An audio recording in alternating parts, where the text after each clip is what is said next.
Hi everyone, welcome to my chimney project. Every great project starts with the basics, raw materials and a vision. Step by step, brick by brick, I transformed an idea into reality. Through precision, patience and plenty of hard work, this chimney began to take shape. It's not just about building, it's about creating something that lasts. Now, let me take you through the journey from start to finish on the making of this chimney.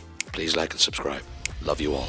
Hi guys, welcome to another show with Big Al. Today we're going to be doing work to fix the roof and the chimney breast up there. While I was doing the work, the neighbour had come to me and asked could I fix the chimney on her property, which is here. I wanted to buy that property, but they're intending to move in and they've asked me to do the renovations for them, which is great news, because that allows me to fix also my problem with the dampness coming in. So if we go back, come on back over here into the road.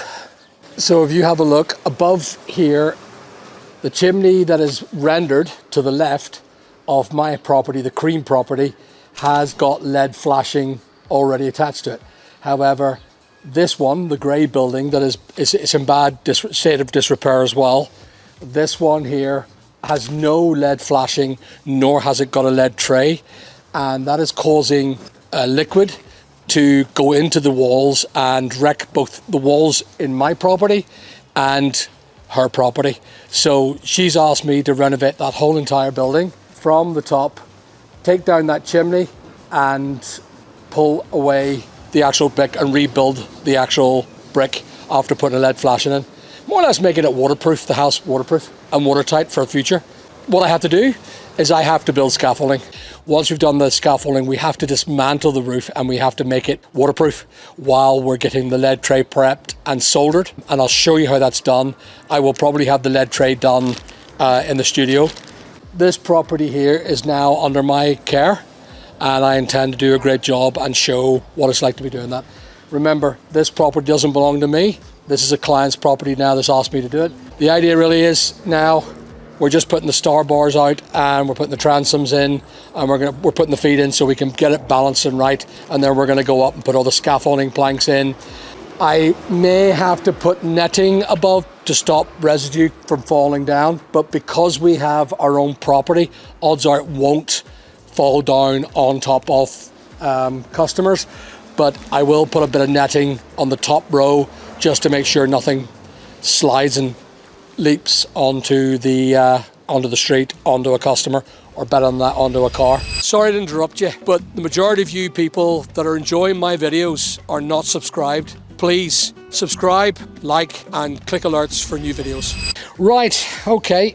So the idea is to build a 3 or 2 bay platform using my land or my property and building the scaffolding up 2 bay wide and 3 high. We may have to go 4 high, which also means ladders, but the problem with the ladders is this: I'm not keeping them here because odds are they'll get nicked. So we're not putting the ladders up. So what we'll do is we will let you be, and we'll give you a final piece once we finish the scaffolding and everything's operational. So thanks a lot. You go out and then come back in when it's all fixed. Go. A few moments later.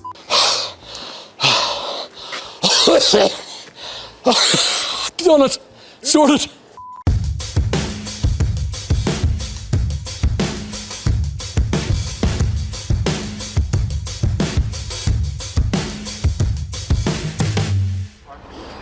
So what we're doing is we're strengthening the item. The idea really is the wall will not suffice with just 1 bay. It'll be too wibbly wobbly. Even though we only need 1 bay to get up there, we're best putting 2 bays wide so that we keep the structure, because these two outrights have to be scaffolded around and make it stable enough. So we have to more or less put 2 insides, and then once we get above the structure, so once we get above that structure, we can then hard pin across and then pin to the wall. The idea really is I have to pull the scaffolding and then mount brackets to the wall to hold it in place and keep it as stable as I possibly can. So once I get past this roof line, new scaffolding will go up, and we'll most likely probably put a ladder system somewhere. I have no idea yet. The idea really is just to strengthen the whole thing up. Once it starts to get strong, we start planking it and then putting the footboards in, and then the protection system. So back in a minute. More moments later. 5 minutes later, and I got this job done. Well, near enough. So I'm working on the roof now. What I'm looking to do is put transoms across here from the star bar across onto a plank. Here's the job as we see it up on the roof so far. So that's not screwed in, it's only temporarily screwed in there. But it's to be properly bolted into the timbers. So the transoms, as you can see, this is a transom here, guys, and that's going across to a standard, which is going to have, we're going to put, so if you want to come on back there, Rohim, sign you over there. So the transom will have more planks across here, and another exact same replica of what we got. Now, I have to take this down a bit. So this girl here has to cut, we have to take it all down again and put the jack. If you look on the corner there, there's that jack. That is known as a tilting foot. Basically, it has a 45-degree foot. A lot of the scaffolders put the straight ones on, but I like these because you can put them on the plank, set the plank down, and basically just bolt them to it. It's a great job, great idea, and you can screw it level. Now, at the minute, it's sitting a bit off level, so this is only temporary. I was just working it through, and it's not really worked out right. But this is the reason why we're going up here. If you want to turn up to this girl here, this is the client's chimney. But if you look at the chimney was repaired before. Why on earth would they make so much effort to go up there and put, do you see they put this brick above the brown brick on top of the red-yellow brick? But look what they've done. The side has been falling out, and they've just basically mortared it actually beggars belief that they've half-assed it. You know, is the problem with me as a contractor. I tend to not want to do it half-assed. And I suppose it's the people that I've journeyed with in the time, where they're going, no, Alan, tear it out, do it all. And I'm going, oh, but it's going to cost me a fortune. I get now why people do it, why the contractors would do it, but I'm really worried about the client's cost as well. Now, I want to make sure that their house is waterproof, and waterproof for a period of time. So I need to take counsel on this from the roofer about what I will have to do. And I will do another video in the coming weeks, possibly month, about what I've decided to do based on the advice I get from either you, who are watching this, are probably a good roofer, you know your roofing skills. I'm not saying I'm a good roofer. I can roof, but not like you guys. You guys are pros. There's a bit more scaffolding to do. I've got to get right to the top of that and surround the scaffolding around that. Now, if you look up on the ridge tiles, see them ridge tiles there? So the ridge tiles themselves have not been cemented in. As you can see, there's no cement holding them. So while I'm up there, and this is something that I haven't priced for the customer, but I'm going to do it anyway, because it's really not that much more expensive. I've got up there. It's probably going to be an hour's work for the lad to go and just basically mortar around all them joints, keep it nice and secure. I'd say what's happened is, if you have a look at my ridge tiles to the left, and there's two different ridge tiles on the beside the chimney that's been refurbished, odds are whoever fixed the chimney up here had actually done the ridge tile and repaired the ridge tile there, but also badly mortared it in. Am I going to put the aerials up? No, I'm going to take them down. We got digital now, and odds are we don't need any of this nonsense. Well, viewers, it's a cold morning. We are now on the roof of the neighbour, would you believe? And if you want to come and have a look, I will let you come on over here, Rohim. So anyway, this is the property that we're doing. Currently, I'm working on a chimney. I am taking down a chimney that needs to get a brand new lead tray put in. It needs fully rebuilt because water's getting into the actual house. I now know the reason why it's getting into the house. It is really simple, very straightforward. Watch this. Now, I left this brick for you to come up, cameraman and viewers. I decided not to do any more until you were here. And what I've noticed is this. I don't have to do any chiseling at all. Watch this. I simply just do this. That is it. I can lift the bricks off by my hand And that ultimately is the problem. The whole chimney was about to cave. Look, it is in crumbles. And all I have to do is this. Ready, watch this. That's it. And that's all I have to do to this chimney. I did lose my hammer.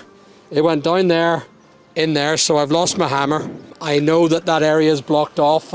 So really, which is, it's absolutely terrifying to know that this building has a chimney that is rotten. You know, any high wind, it would have blown inwards. This is the reason why I'm repairing it. I didn't believe it was this bad, to be honest with you. The idea really now is for me to pull this down just below, I gotta pull this down below the threshold of the roof line, and I've got to invest, I've got to do a lead tray in here. What I'm gonna have to probably do is somehow reinforce the areas that are no longer being used. There is actually only one of the 4 fireplaces that are being used now. Do we build it in and just do 2 sections and build a chimney, or do we just go to the client and say, listen, are you going to use a fire anymore? I'm one for using a fire.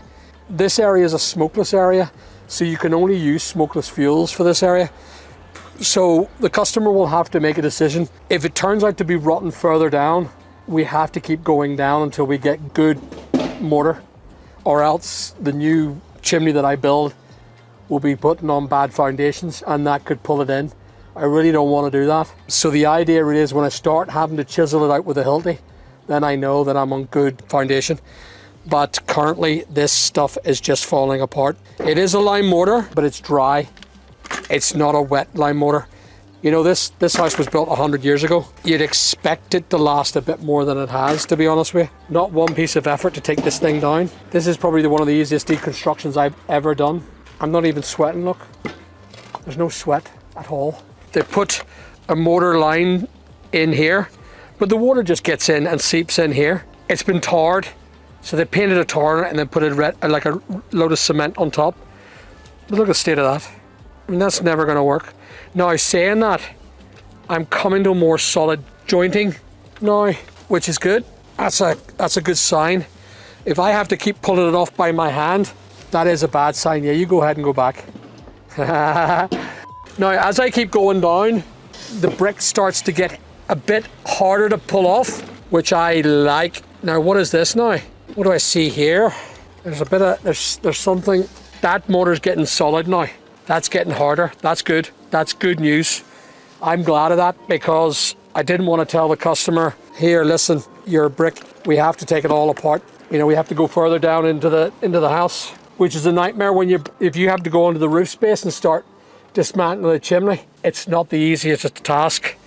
The costs just go massively high, because you need a whole team of men to take brick by brick down so you don't damage the property, especially inside. There was them houses down there. If you have a look at them houses, them row of houses, if you look just further down past there are no chimneys on most of them. And the reason why there are no chimneys is because the housing executive, i.e. the council, took them away, and they were told that the price to take down a chimney was £65,000, and the contractor broke even, allegedly. Now, if you pay me 65 grand to take a chimney down, and I can't afford to keep that going, maybe the clerk of works are terrible and they expected a lot more. So as I'm starting to pull that there, this is good. This is good. I like this.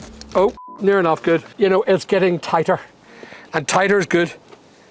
The tighter the better, allegedly, that the mortar is. What are you laughing at, Rory? What's funny?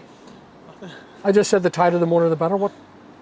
Viewers, I don't know what he was laughing at, but I have a funny feeling. I now know. I'm very innocent, and I didn't realize what he was up to. These teenagers, I don't know. He's not even a teenager, but you know what I'm talking about.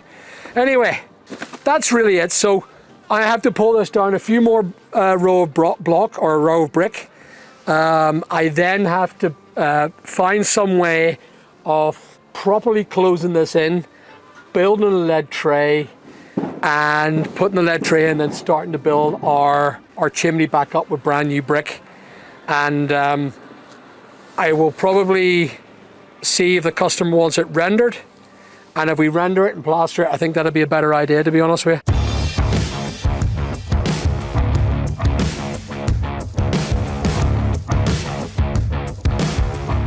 Isn't that crazy?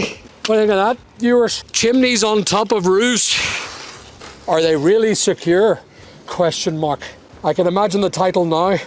Chimney was about to fall in. I saved 100 people from death. I didn't really. They kind of hold themselves by their own weight. You wonder why the wind doesn't take them? Charlie, come on, bring these down, kid. Come on up. Bring these down, these brick. See the weed in there? The weed's grown in there, Sammy. Do you see that weed? Look at it. So there's a weed that's grown in between the actual lime. Whatever that is, I have no idea, but it's a weed that lives in between the chimney. More moments later. So what we're doing here, guys, we're trying to work out so this is imperial brick. This is the old size bricks, and the old size bricks used to be 23, or you go 9-inch. They were 9-inch by, supposedly not so bad, they're about 4-inch, just over 4-inch. The new bricks are a little bit smaller, so it's just a little bit bigger. They're a little bit bigger than our standard bricks now. So what we have to do is we have to build in a wee bit. There's going to be a bit of a ledge on both the long and the width of the chimney in order to get that done. So that's it. You'll probably see this job being completed by Sammy. My job is to deconstruct, Sammy's to rebuild. I'm the wrecker, he's the fixer. Right, so we're here at the house, and what we're going to do is we're just going to do a wee test. I bought a brand new Milwaukee. Thanks, Milwaukee, for taking the chimney down, but we're going to burn the box today just to create a white smoke, a pure smoke up there to find out what goes where. So let's have a look. Come on inside, guys. So this is probably us. Charlie, could you go and grab, we haven't got any buckets, have we? Probably nowhere nearby, have we?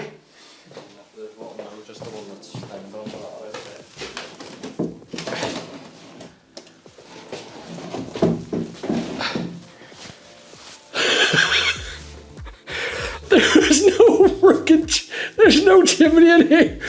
There's no fire in here. No. So that is dead. That is dead. Right, so that is dead. This is the one that I thought I was going to put a hole in the lead tray for this channel. So that's dead. That's why it wasn't so sooty. There was no soot, and I was like, they must be burning really good fuel, or not burning it, or rarely burning it. And I thought this fire, it's fake. There's nothing there. They took it out. So this one's the only one that's real. This one here. Now this is caused by us working from the top. So debris was falling down, which means that it's a good chimney. So all this crap here, this all needs to get cleaned, Charlie. We get this brushed up once we finished, because that's soot coming down from our chimney. So this is the chimney that we need to light the fire with. And then you have to tell me whether it is number 1 to the street, number 2, number 3, or number 4. I believe it's number 3, because that's the one with the most soot, which I was wondering, why is it the one with the most soot? But that's because this is the only one that's used. So I'm just gonna light a wee fire. Yes, guys, we can light fires in Northern Ireland. Now it's just to light a fire so I can get a bit of smoke.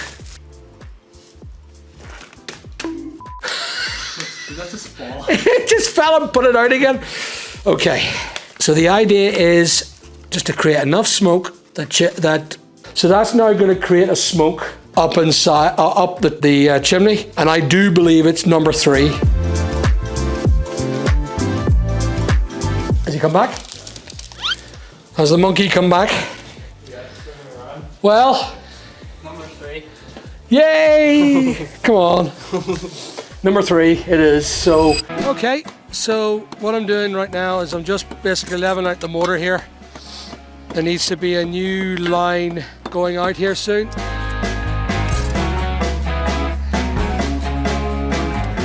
So what I'm doing today, just building the chimney up here in Lurgan. The idea is to get it up to about this height here. So we got to keep bringing the round up. The lead tray has been installed, and we're building the support block here inside around the actual flue. So a majority of this chimney is actually abandoned. This is not in use like it used to be, and it's more for aesthetic reasons. Only one of the flues are being used now, and we'll be pulling a flue if the customer is going to use this, we will probably end up putting a new flue put in for the customer's need. All we're doing is we're putting the lead tray in, we're keeping it square, and there's a brand new flue going to be installed by the client. This is not our work. We'll put a pull-through rope down for the customer when they decide to start the fire and they want to get a flue installed, because we don't know if they're going to go for a stove or just open fire. That's something we can't call. All I'm doing is I'm building the chimney up. All the waterproofing is done and the drip trays are in, and that's very important to maintain. So as you can see, there's a wall tie going in. Bend that girl up for a minute.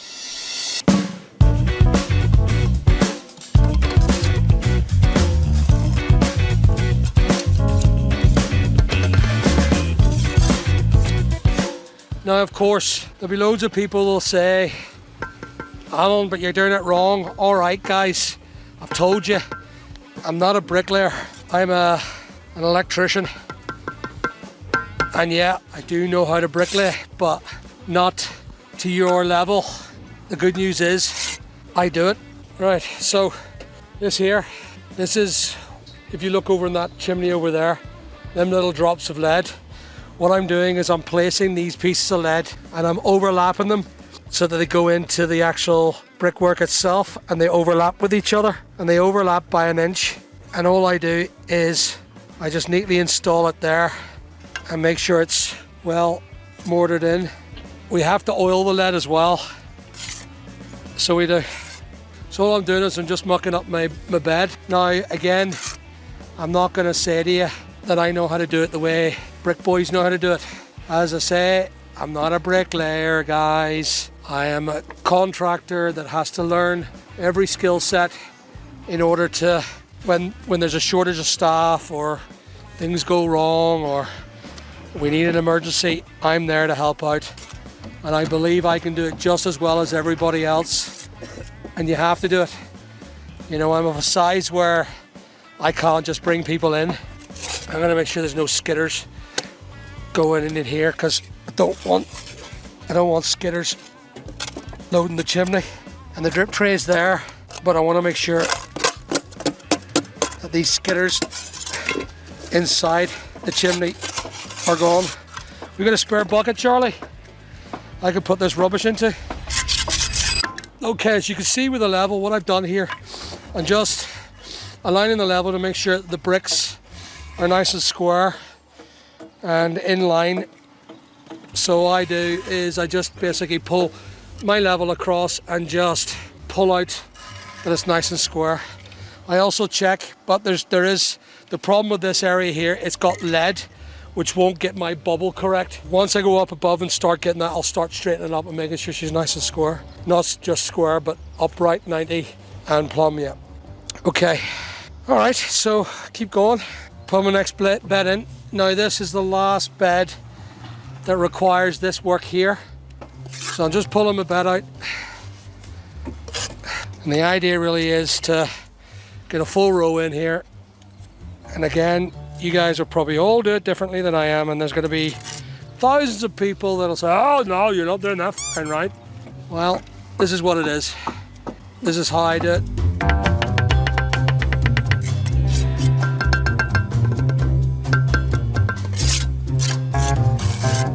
So what I'm doing next, I'm just going to start getting ready to fill and build my corners now. Making sure that the corners are good. I'm just doing a bit of filling. I see there's a couple of wee holes here and there. Not being fussy or anything like. But, so I'm just, see there's a couple of mortar snotters that need to be put in. Right, so now I'm doing my corner here again. On this side with the mortar corner, I know that sometimes the way I would do it, see when you put your wee, well, it's a better snotter than that. So when you put your mortar down and you start putting it down, it always seems to go to the corner, but there's always a wee bit missing. So what I always tend to do is get another one and strike it here in the corner here, just to make sure that there's a bit of mortar put on the corner. I couldn't do that left-handed, just to show you on the camera. Because if I did it the other way, which is this way, it gets in the way of the camera. And I have to get my squares right now, make sure that I'm nice and plumb. And of course, what you'll find is that there'll be about 100,000 people can do the better job than me. The answer is absolutely you can. But can you do sparking? Can you do plumbing? Can you do joinery? The good news is I can do most of it myself and do it in a way that is good enough for the job. So, you know, I'm not a precision brick maker or brick worker. I can digger, I can drain, I can do all sorts of stuff with contracting. Right, so what I'm doing is I'm starting my next course, and as you can see, I'm putting my bubble up against it. If you come this side, you'll see bubble straight, the bubble here. Bubble straight is what I'm doing. Holding it dead against there, I'm just tapping it in to make sure she's nice and bubble straight. That's it there. And then what I have to do is make sure that she's absolutely bubble straight here. If you can see, the bubble needs to go down one side. If you have a look, if you look at the bubble, if I tap that down, the bubble just goes up and that's it. There is a natural curve on this brick because it is a heritage brick. And then what I do is I just make sure she's nice and scraped off, and that would be the finish of that. Let's keep going. So this side here, I'm going to use this nice side. Actually, both sides. It's like a charcoal to it. And all I'm doing is I'm going to put my edge on. This is my edge here for this job here, just nicely in. Got to get it in nice and tight, and then down I go, nice and square. I've been bricklaying, not for long. I'm not the best, as I say. I've been bricklaying for about 5-6 years now. My first chimney I done in 2018, and you know, I've done garden walls. I've done just little things like patios and that sort of stuff. I'm just continually building up the supporting wall. This is to hold the flue, and it's to strengthen it. There's wall ties in here, and that's to pull the chimney so it's nice and tight. And that's the whole idea of that. Make sure I don't put cement down the bloody chimney. So that's all I'm doing. So all I'm doing is I'm just tying this down, making sure that the chimney's tied together properly. Oh, we don't particularly want the thing cracking. I'm going to probably put another 3 layer on, let that harden, and then come back to it tomorrow because I've got some other work to do up in the depot. And the last brick goes in. Hold on, I need this. That is a very important tool. Now, I know I haven't finished it, all right? It is nearly finished, but guys, do you see this here? See the chimneys? We need to get like a cloth and clean all that off. If we can get like a bit of water, it can't be done until it's dried anyway. We have to do that. So the finishing touches are about to go on, and all I'm doing is I'm scraping that clear, guys. And then afterwards, does anyone want to ask the question what the nail's for? Aren't you bloody funny? I will tell you, you're all so curious and you're also wanting to know. I keep that nail, right, for every time I do it. And what I do then, when I'm finished, is I sign. There you go. And that's it. Good news is, guys, I will let you have the pleasure. Charlie, this side. No, it's not. That way right now? No, do it that way. Go you round there and you can see it that way. Don't go mad on that. Don't know. Do it again. Not deep. Not deep. Because if you go deep, it goes into the, what do you call it? The water stays in it. Sorry to interrupt you, but the majority of you people that are enjoying my videos are not subscribed. Please subscribe, like, and click alerts for new videos. That's the way it has to be. Charlie Gal. Go ahead, sir. And the apprentice, the younger man. So, why am I filling in the pots? The reason why the pots are filled in because they're actually fake pots. The only real pot is this one here. This real is the real one here, and we put the just hold that for a minute. There's the real chimney pot if you want to have a look all the way down. And there it is. That's it all fully in, and that's that sorted. So all I'm doing now is I'm smoothing off, and I'm making sure that the last brick is also finished and smoothed and squared. But I put the chimney pots at an angle. There's a slight curve just around the pot, and the reason is so that the water runs off it, and as it drops down, it runs off. There's one that's nearly finished. It runs off at an angle. Water will go from here, drop down onto the mortar, and then of course drip down. So all I'm doing now is I'm more or less filling this all in now. It's coming to its end. It's a bit blustery up here today, but this needed to be finished. I couldn't continue with the thing not being finished because it's coming up to Christmas, and I sort of need to finish all my sort of wee contracts so I can get back to the fashion and the online businesses for Christmas. But I'm near enough ready to rock. This is the last of it, and so what I'm doing here, Roy and viewers, is I'm just smoothing it out, but there's a bit of an edge on it. You can't have any level of water retention on the top. The idea really is to put a little tiny cement roof. Water will filtrate through the cement. And all I'm doing is I'm just giving it a lovely wee clean and a lovely wee finish just for that last piece. Sadly, I take too much time at things like this because it's important for the client that, you know, the customer sees a quality of care or quality of work. So I tend to make sure that it is done to a good finish. I know that I'm not talking well because I'm basically busy focusing on this. And the reason why I leave these last brick in, I use it as a bit of a water channel off the actual top of so I grade my wee cement in here around these lovely pots, and I use the last brick joint as wee U-channels so the water can escape properly. So all I'm doing is I'm really just getting rid of the excess now, the last of the crumb, because it's getting very dry. So all I'm doing is I'm just filling it in. So I apologise for the lack of conversation because I'm focusing quite heavily on this task.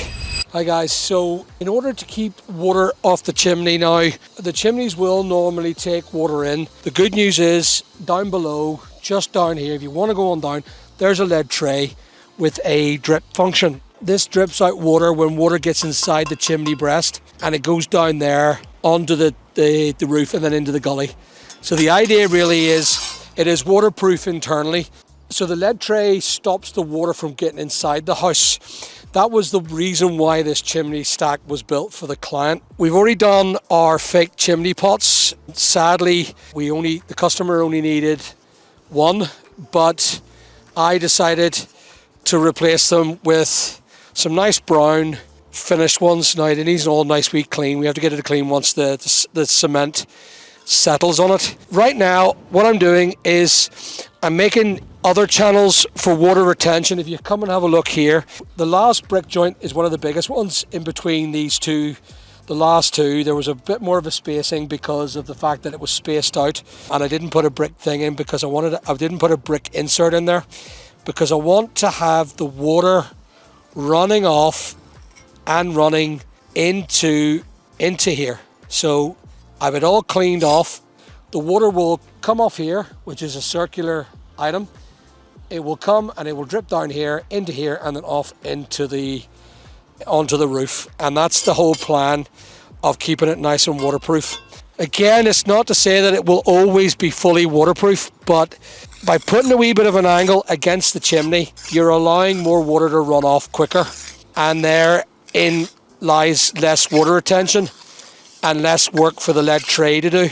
As much as you can help it while you're doing it, I think it's very important. I'm not convinced that it's a wise idea to let the lead tray do all the work.